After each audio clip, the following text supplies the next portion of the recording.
Hi there, I'm Christine Dunbar from speechmodification.com, and this is my Smart American Accent training. Welcome to our Saturday live question and answer class. Please feel free to put your questions in the chat at any time, and I'll answer them for you. At the start of class today, I wanted to cover these words brother and broader. They'll allow us to talk about the TH versus the D sounds in English, as well as the vowels for in brother and in broader. So in the word brother, the letter O says the vowel schwa, the stress schwa. I've rewritten that for you here with the letters UH. So schwa is spelled with letter U in a lot of words like much, but O is also a common spelling for schwa. Words like some, money, these all have the sound. In the word brother, it's similar to the word mother. A common error pattern would be that I often hear non-native speakers use something that's a little more rounded, or often for the schwa, people will open and be too tense. So they would say more like rather than brother. It might help you to use a word like some or fun, another word with schwa to match with brother. I have a fun brother. Some brothers do this. Kind of thinking of that schwa, the sound being the same in both. And then also in brother, we also want to make sure we use that voiced TH sound. So for the th sound, the tongue rests between the teeth and the air can flow. Brother, we want to make sure that if the air stops and gets blocked, brother, it's going to sound too close to your d sound in a word like broader. So you want to make sure that you have a clear, distinct difference between th and d. The tongue position is one, and that the air flows is the other. It's also challenging sometimes for some people to do the th and the er together in a word like brother or other or mother. For working on that, I recommend working on your th sound and your r sound separately. Establish both of those, and then it'll be easier to put them together. If you're trying to build it, you have the r and the th, but it's challenging to do them together. Start with your sound with your back tongue, and then sneak your tongue forward for your th. Their, brother. You notice that I don't have to do there with my tongue sticking far out. There, it's enough to get it between the teeth so that I can create that friction for the th sound. So the back of my tongue is already ready for my their, brother. Then when we switch to broader, we have OA, which usually would say an O sound, like in a word like road or coat. OA often says O. This is an exception where in OA, in the word broad, it says the vowel, which we sometimes spell with just letter A, just letter O, or the letters AW, like law. So we might say, for example, that law is broader than the other. Often, if you're just saying the by itself, you can use that rounding and get that vowel. But in a word like broader, it might be harder for you. So you could try saying broader. Just doing the first syllable. And then in broader, the D is flapped, so the D lifts up, the voice is on. It's just like a regular D. I just don't need a strong burst of air. Not broader, but broader. So brother, broader. Once you can say these words by themselves, do try practicing them in some short sentences and phrases just so they come smoothly for you. You can use these examples I had, like some brothers, I have a fun brother, the law is broader, and then also just using it in the types of sentences where you would need to say these words. You can look for, and I have other contrast videos for TH and D and vowel sounds. You can also get help for all of the sounds in these two words, as well as all of the sounds of English in our Sounds of English course on speechmodification.com. In that course, I just walk you through sounds and spelling, all of the vowel and consonant sounds, common words they're in, contrasts like these, just to help you build a strong foundation to pronounce any word you want confidently and easily in American English. You can check that out on our website, speechmodification.com, as well as our other online courses while you're there. Okay, welcome everyone. It's nice to see so many of you here. Do feel free to ask your questions, write them in the chat. now or in a comment later if you're watching this not live, and I'll get back to you with some answers. We have a question about the word forecastle, 2 or 3 syllables. So I don't really use this word. I would guess it's 3 syllables. Forecastle. Let's, rather than guess though, let's check the dictionary. I happen to have one handy right here. I often also use the online dictionary, but here's my Merriam-Webster's. So I'll look up forecastle for you. And just to double check. I can't imagine how it could be just 2 syllables because castle, if it's pronounced the same as castle, which is 2 syllables, it would need to be 3 syllables. So we have fortress, forte piano, fork, foreclose, so forecastle. Okay, so it does have an option here in the dictionary that says forecastle, or forecastle. So you could do either. So it's the forward part of a ship. So I guess it can be pronounced as forecastle or forecastle. Okay, interesting. So surprising, but one option is to pronounce it forecastle.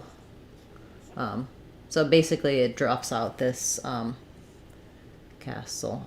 Yeah, it drops out the ca syllable, forecastle or forecastle. And in that pronunciation also drops out the R, forecastle. Okay, interesting. Not a word that comes up in common everyday conversation, but thank you for that question, and I learned something new. Okay, we have a question about the word character. And asking about, are there different ways for this? So I think for character, there's just one correct pronunciation. We have first syllable stress, letters AR, character, have the air diphthong. So I'll rewrite that with the word air and a K sound, care, character. So this is going to be a reduced vowel, either an I or an sound, character. And that K, we don't really say it. It's not really character. It's just an unreleased K sound. So I do stop the air for the K, I lift my tongue in the back for that K, but then I just release it on the T, character. And then I just have my sound.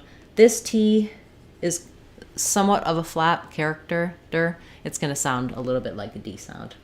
So that character, he's a character actor. He's quite a character. Great. Thank you for that suggestion. That's a good word. We have a question about the word accurate. So accurate. This is an example of a word where the letter U has the Y sound. So it's first syllable stress. We have the A vowel, accurate. So first syllable stress, ac. Then we have the gliding yer with the yer. Or you could also write it as accurate.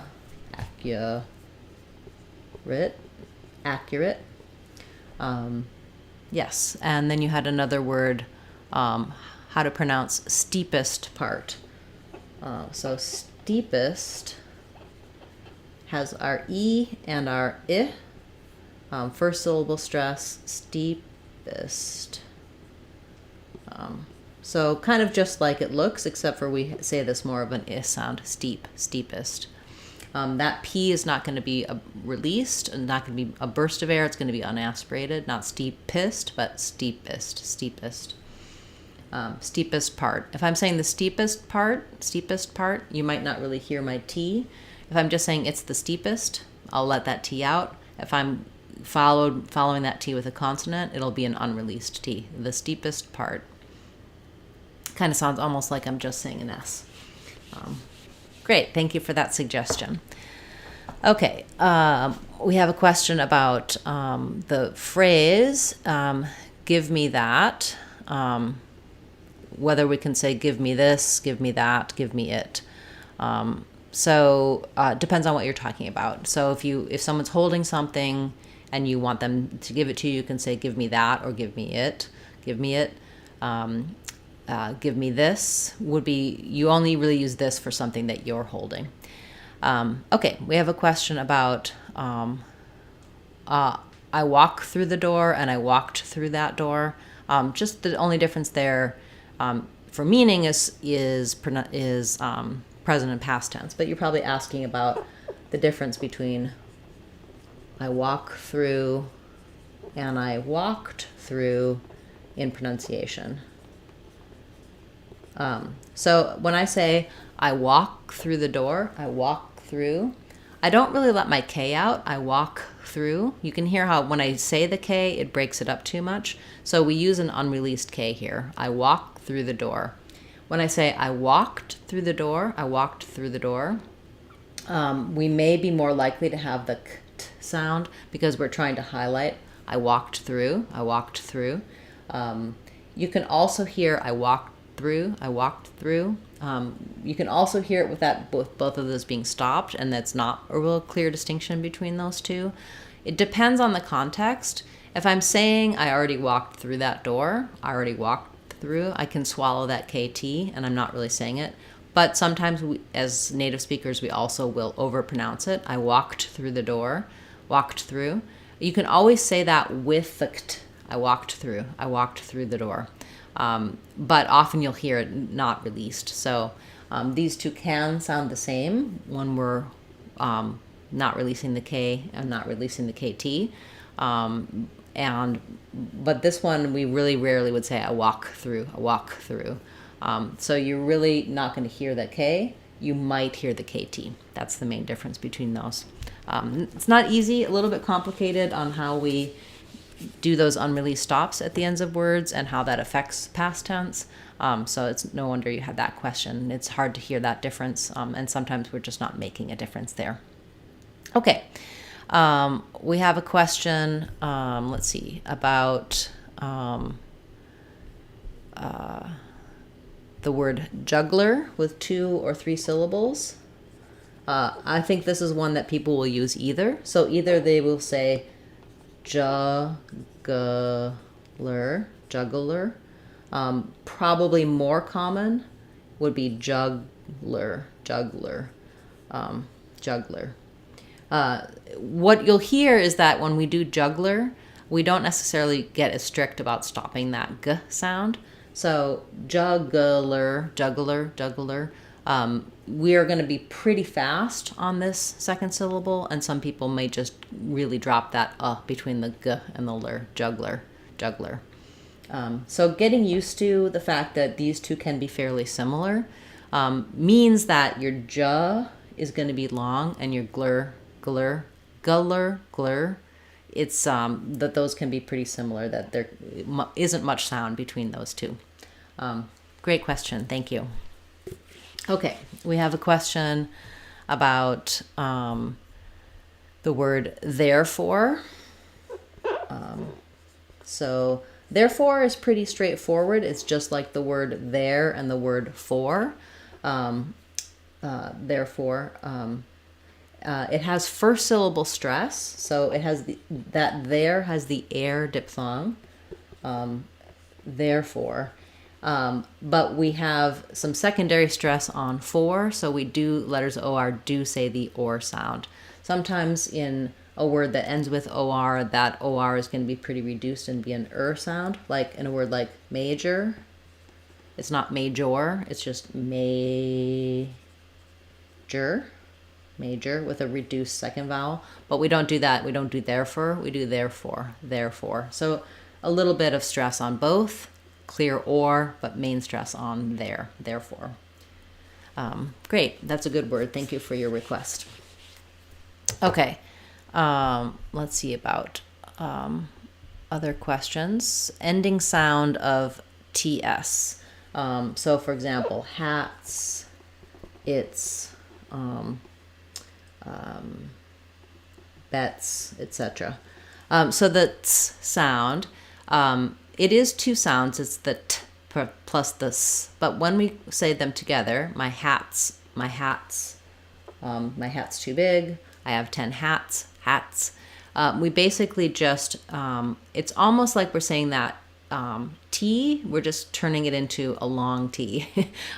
So the difference between the S sound is that the tongue's a little lower and the sound continues.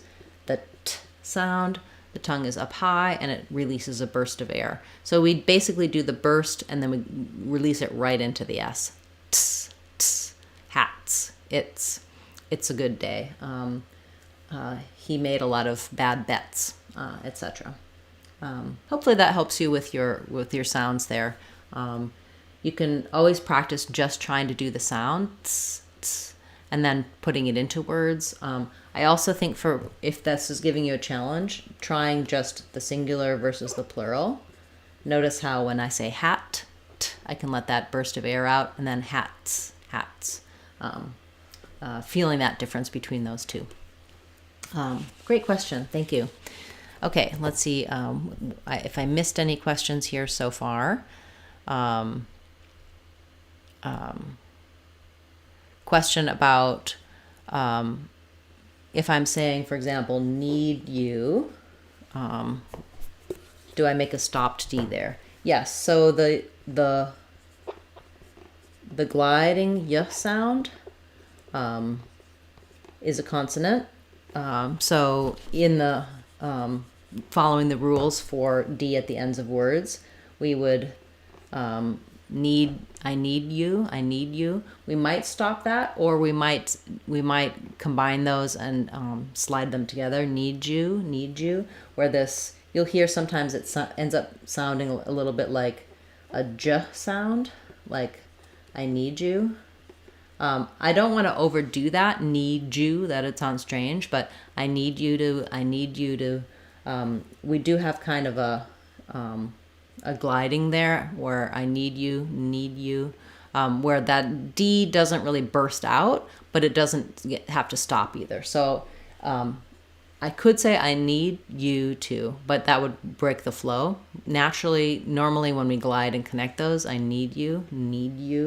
We just do the D and the Y sounds somewhat close together. Good question. Thank you. Okay. So nice to see so many of you here today, and it's nice to hear your questions. We have a question about how to pronounce entrepreneur and fiance. So for entrepreneur, I do have a video about this that can show you a couple of different correct pronunciations. They both are stressed on the first syllable though, or actually on the last syllable, entrepreneur. And I can either say this one like nur or ner, entrepreneur.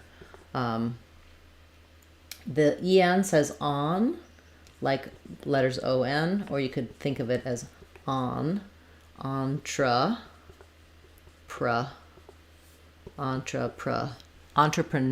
or entrepreneur.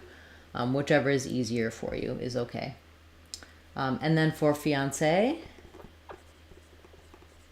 it's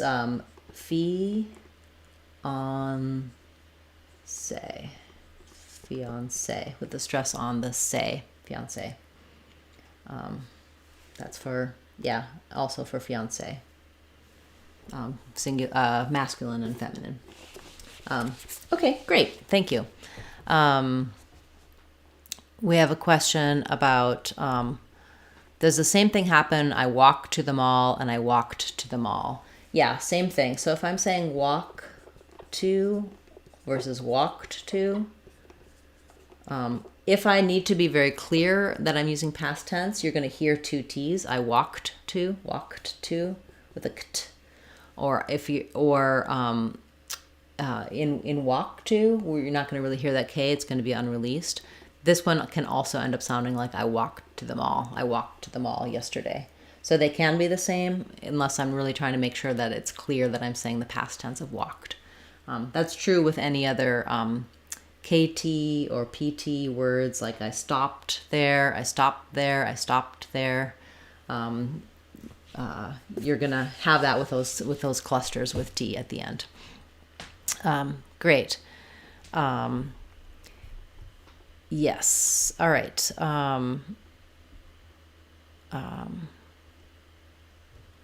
So a question about if I'm saying how to cook, or how to do, if I'm using that how to, we often will change that to, when I link these together, how to cook.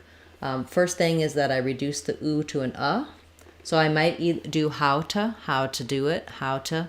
Some people use a T there. Sometimes it turns to a flap because the whole thing links and it sounds like how to do that, how to say that, how to cook. So to is a word that can get reduced a couple of different ways. We do that also in an example. If I'm saying I'm going to, I can say going to or going to. I'm going to go. I'm going to go. We just don't really want to have an oo here for the word to. That's our typical reduction for that. I talk more about reduced sounds in our Real Talk playlist. Also in my Real Talk course on speechmodification.com, I walk you through the differences between the written words and spoken speech, how we do this reductions and linking, the way native speakers, the way what they say sounds different from the written words. So that's the Real Talk series, and it's helpful for those types of questions. Okay. Great. One last question here. We have a question about the words done versus dawn. And so these have, the done has the schwa and dawn has the ah. So this is very similar to what we started off with today with brother and broader. We have the sound. So for done, think about it as same. Done rhymes with sun. The sun is done. And for for dawn, we have that rounded vowel. So I saw the dawn. The sun is done. I saw the dawn. So not the same vowel. I have a number of videos contrasting those two vowels, and you can get more help for all of the vowel sounds of English in our Sounds of English course. Great. Okay, nice questions today. It's so nice to see so many of you here and to see your questions. If you have a question that I didn't answer yet, you can type it in the chat and I'll go there for you. We will have this class again 3 weeks from today. For the next 2 Saturdays, I won't be available. So I will still have our Word of the Day videos on those Saturdays and every day. So you can come back to the channel and enjoy those. The next time we'll have a live class will be at the end of the month, in the second to last Saturday of the month on April the 22nd. Great. Okay. We have a question about the schwa sound and saying that it's difficult. Yeah, for a lot of people, schwa is hard. We have the two sounds. They both sound like This one is held longer and this one is held shorter. Most people, the challenge here is knowing where the schwa happens and having the mouth closed enough and relaxed enough. So often what I will hear is that people use something closer to instead of So if they're trying to say some, it might sound a little like some. And we want to avoid that by closing and reducing for the sound. Often I suggest practicing on some 2-word phrases. You might find that if you're saying some money, that it's easy to do some on this word and it's harder to do it on this word because this one you have to hold longer. People can often do the sound more easily if they're saying a short word or an unstressed word. So trying just money, and making your sound the same way with your mouth, even though you're holding it longer on the stress schwa, can be helpful. I have a number of videos about schwa, about words with schwa, and I cover it in detail in my Sounds of English course, so that's a good resource for you as well. We have lots of free materials on the website as well on speechmodification.com. There's videos and lessons there for different sounds. You can check that out on our free practice area of the site. Okay, we have a question about the word credential. So for credential, we have second syllable stress, which means CRE is going to sound like cr. It's going to be very short with a reduced vowel. You'll see it like this in the IPA, and then we'll have our den, shul, with or without a little schwa there. So credential. If there's any vowel here, it's going to be a little sound, but for the last syllable, shul, you're going to just move as quickly as you can from your sh to your ul to your dark L, credential. This vowel in dential is just like the in dentist or read or said, so having that kind of central sound, credential. That's a good word, thank you. And then we have a question about the word, let's see, is this revel or revel? So I'm going to turn to my dictionary again. It's revel, actually. We revel in it. So we have the sound. I was thinking about rebel and rebel. Revel has first syllable stress.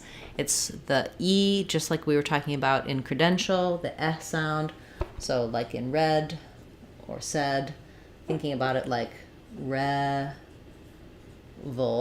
where we're going to have a very reduced vowel in that second syllable. We'll show a schwa in the dictionary, but again, you're thinking about going right from your v to your ul sound. Vul, revel. I revel in my glory. Yes, okay, great word, thank you. And then you were also asking about some and some. So these two are the same pronunciation, both vowel schwa, just like sun and sun. So that schwa vowel can be spelled with an O or with a U. So some, I need to do some sums, the sum of some parts, etc.